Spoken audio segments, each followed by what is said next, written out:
4h30 du matin, ce 16 janvier 1992, et une maison du quartier nord de Quito, en Équateur, est sur le point de basculer dans l'histoire criminelle de tout un pays. Une dizaine de policiers armés jusqu'aux dents encerclent la bâtisse en silence, et puis tout explose, littéralement. Les coups de feu claquent, une grenade balancée contre l'entrée fait s'effondrer un pan du mur sur 2 agents, la fumée envahit la rue, et au milieu de ce chaos, une voix très jeune lance une phrase qui va rester gravée dans les mémoires équatoriennes, quelque chose comme « J'ai à peine 16 ans ».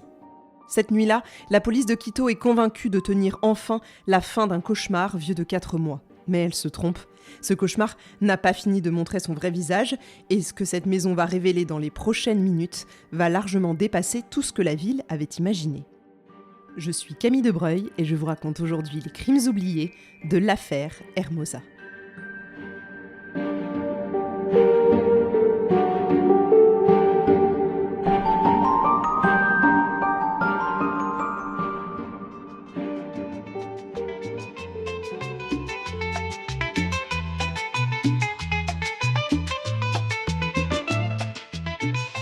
Remontons 2 mois en arrière, à la toute fin de l'année 1991, dans une capitale perchée à plus de 2800 mètres d'altitude, où n'importe quel chauffeur de taxi pourra vous expliquer qu'un moteur un peu fatigué cale immanquablement dans les côtes.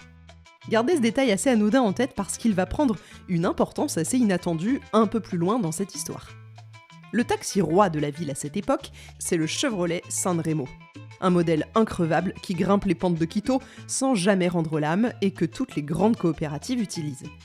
Vous vous doutez bien que si je vous parle d'un détail aussi mécanique dès le début de cet épisode, ce n'est pas complètement innocent, donc affaire à suivre.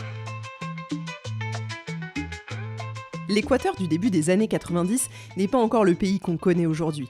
Il sort tout juste d'une décennie marquée par une instabilité politique chronique, une économie fragile donc, et des institutions policières et judiciaires qui peinent à suivre le rythme d'une capitale en pleine croissance.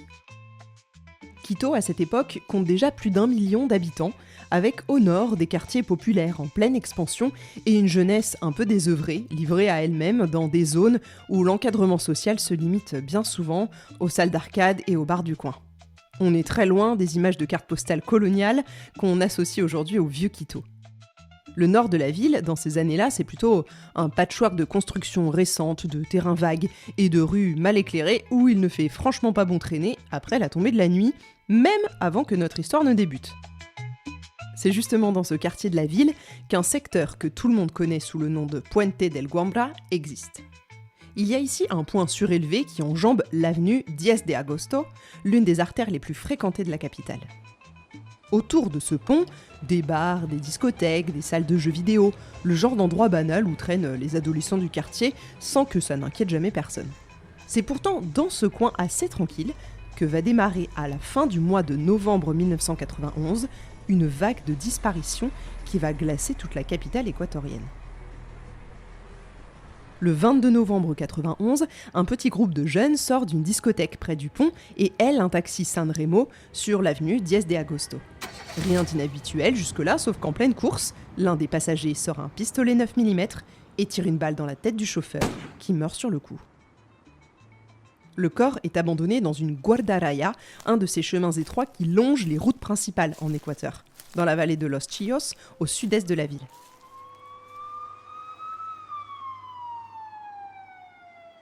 La police le découvre le lendemain matin, sans le moindre indice évidemment, pour permettre de remonter jusqu'au coupable, et surtout sans comprendre qu'elle vient de trouver la toute première pièce d'un puzzle qui va occuper la ville entière pendant 4 longs mois.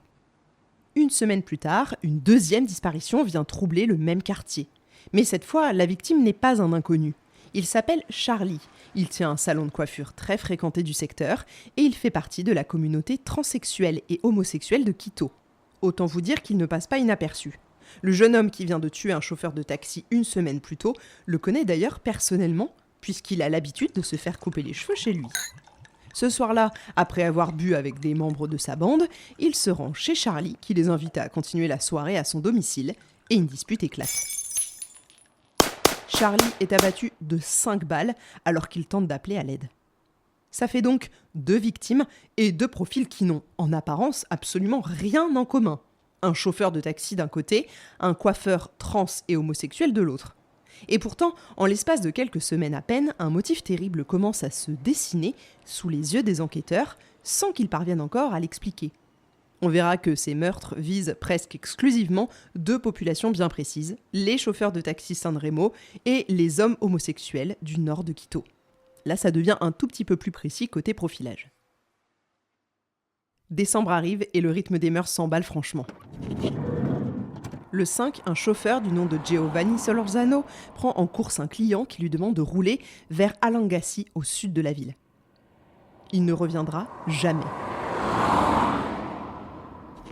Le 14, un samedi, comme la quasi-totalité des meurtres à venir d'ailleurs, ce sont 3 chauffeurs qui sont tués le même soir, mais dans 3 incidents complètement séparés.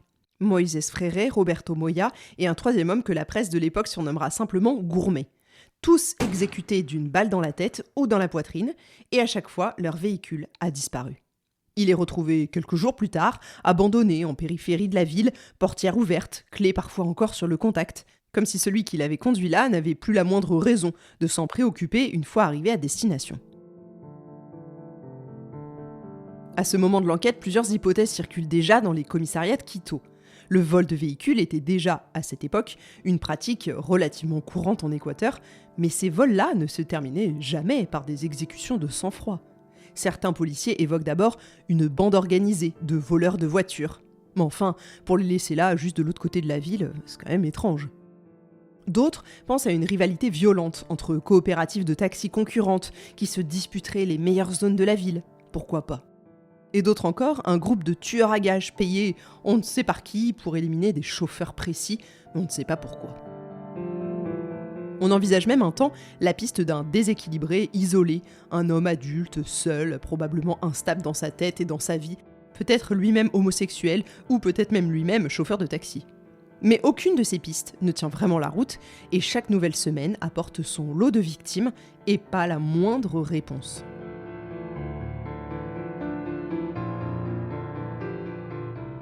Ce qui frappe le plus les enquêteurs de l'époque, ce n'est même pas tant le nombre de morts que la froideur presque mécanique avec laquelle chaque crime est exécuté. 1 balle, parfois 2, et même parfois bien plus, regardez Charlie. Il n'y a jamais de mise en scène, jamais de vol d'objets personnels, au-delà du véhicule lui-même je veux dire, qu'on retrouve souvent un peu plus loin.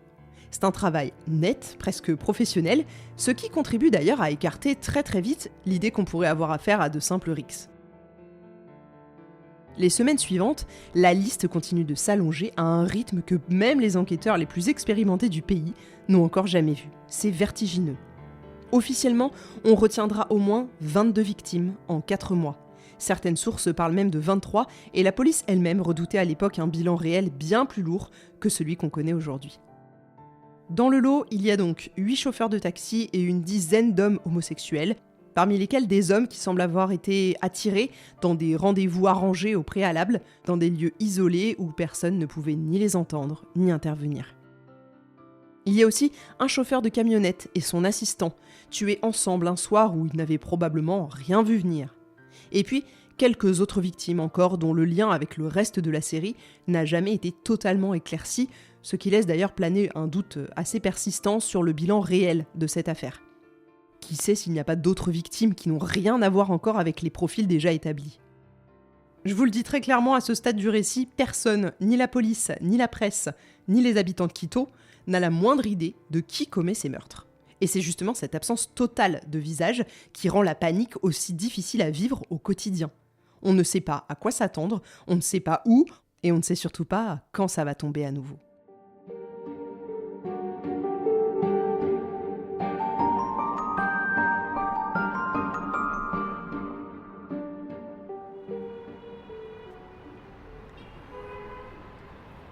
Les conséquences de tout ça, elles, sont bien concrètes et se font sentir dans toute la ville.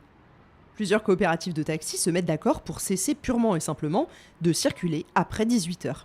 D'autres refusent certaines courses vers les quartiers isolés du Nord, peu importe le prix qu'on leur propose.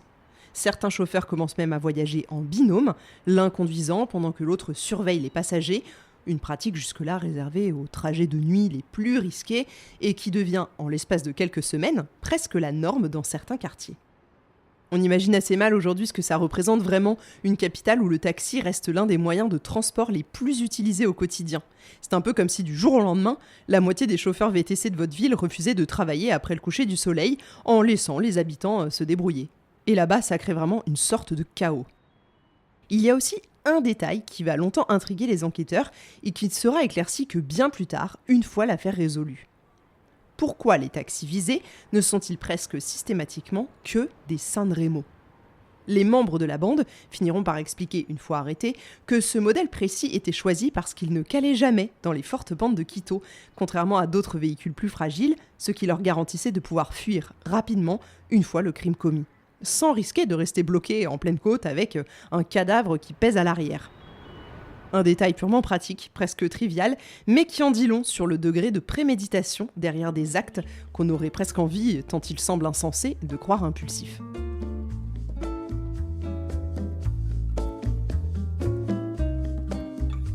Du côté de la communauté homosexuelle du nord de Quito, la peur prend une forme différente. Beaucoup moins visible et beaucoup plus silencieuse, dans un pays où l'homosexualité reste, en 1991, un sujet largement tabou. Et pour cause, les relations entre personnes de même sexe sont encore pénalement réprimées en Équateur à cette époque. Elles ne seront d'ailleurs dépénalisées qu'en 1997.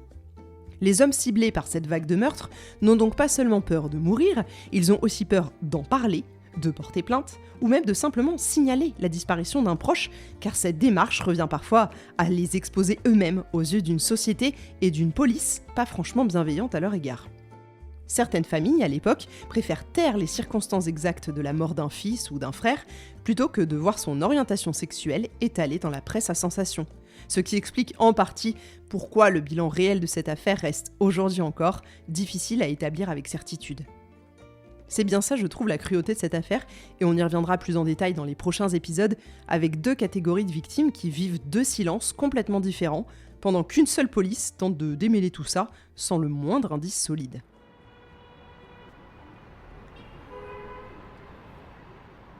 Face à la pression grandissante de la part de la presse, de l'opinion publique et du gouvernement lui-même, la police nationale finit par mettre sur pied un escadron spécial.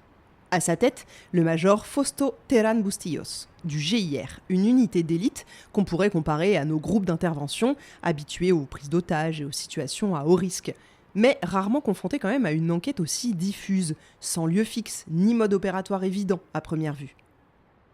La mission de ce groupe est simple à énoncer, mais terriblement difficile à accomplir. Mettre un nom sur cette vague de crimes, et vite, avant qu'elle ne s'alourdisse encore et encore. Pendant des semaines, les enquêteurs pataugent complètement, recoupant les témoignages épars, interrogeant les familles des victimes et ratissant les quartiers où les corps ont été retrouvés, sans qu'aucune de ces pistes ne débouche sur quoi que ce soit de concret et de sérieux. Jusqu'à ce qu'au tout début du mois de janvier 92, un coup de chance providentiel change la donne. Un groupe de jeunes délinquants se fait arrêter en pleine tentative de vol dans le centre de Quito. Une affaire a priori totalement étrangère au meurtre qui secoue la ville depuis 2 mois.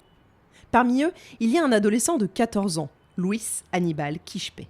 Pendant sa détention, plusieurs autres jeunes viennent lui rendre visite au commissariat et la police, flairant peut-être quelque chose dans cette agitation autour d'un simple vol, décide de les interroger eux aussi. C'est dans ce contexte que l'un d'eux, un certain Thomas Angulo, finit par craquer sous la pression des questions et des menaces. Et il lâche un nom. Celui du chef d'une bande d'adolescents qui traîne du côté de La Marine et du Puente del Guambra, la zone de la toute première victime. Ce nom, c'est Juan Fernando Hermosa. La police remonte la piste très vite à partir de cette information.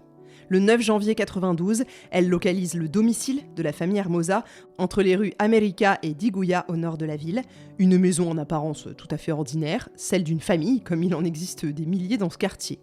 À l'intérieur vivent un père, souvent absent, parti gérer des terres qu'il possède du côté de Sucumbios, en pleine Amazonie, et une mère restée seule au foyer. C'est une femme complètement sourde et atteinte d'arthrite qui élève depuis des années un fils qu'elle et son mari ont adopté enfant. Rien, absolument rien dans le dossier de cette famille ne laisse présager qu'elle est sur le point de devenir, en l'espace d'une seule nuit, le centre de l'affaire criminelle la plus retentissante que l'Équateur ait connue depuis des décennies. Il ne reste plus à ce stade qu'à organiser l'assaut qui doit mettre fin à 4 mois de terreur.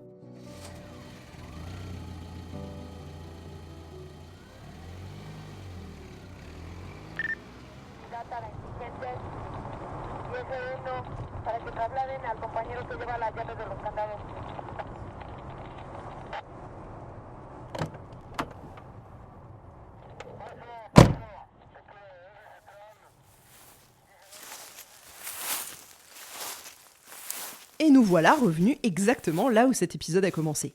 Il est 4h30 du matin, ce 16 janvier 92, et le major Terán encercle la maison avec son équipe. Selon les informations dont dispose la police, la chambre du suspect donnerait directement sur une lucarne au niveau du toit, et c'est par là qu'il décide de pénétrer dans les lieux pour prendre le jeune homme par surprise avant qu'il n'ait le temps de réagir ou de s'armer. Sauf que rien ne va se dérouler comme prévu. Des coups de feu éclatent presque immédiatement à l'intérieur de la maison. Des agents postés dans les rues lancent des grenades vers l'entrée. La confusion devient totale. Dans les maisons voisines, des habitants réveillés en sursaut entendent la fusillade sans comprendre ce qui est en train de se jouer à quelques mètres de chez eux. Certains se réfugiant au sol, d'autres restant figés derrière les carreaux de leurs fenêtres à observer les éclairs des tirs dans l'obscurité. Et au beau milieu de ce chaos, une silhouette tente de s'échapper par une fenêtre à l'arrière de la maison. Elle est interceptée aussitôt, indemne. C'est un adolescent et il n'a visiblement pas la carrure du tueur en série que tout le monde imaginait depuis des semaines. Sa première phrase, une fois maîtrisée par les policiers, va rester gravée dans toutes les archives de l'époque. « Je m'appelle Juan Fernando Hermosa Suárez et le 28 février, j'aurai 16 ans. »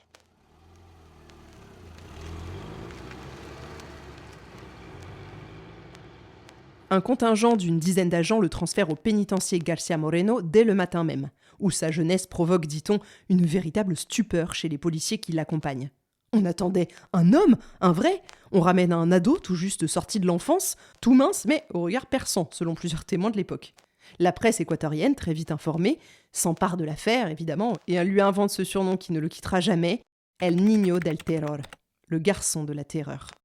Un adolescent de 15 ans. Voilà ce que la police de Quito vient d'arrêter, après 4 mois de traque, de peur et de silence dans toute la ville. On aurait envie de dire que le cauchemar s'arrête là, sur cette phrase et sur ce jeune visage qu'on n'attendait pas. Mais cette nuit-là, dans la fumée et la confusion de l'assaut, quelqu'un d'autre est resté au sol dans cette maison.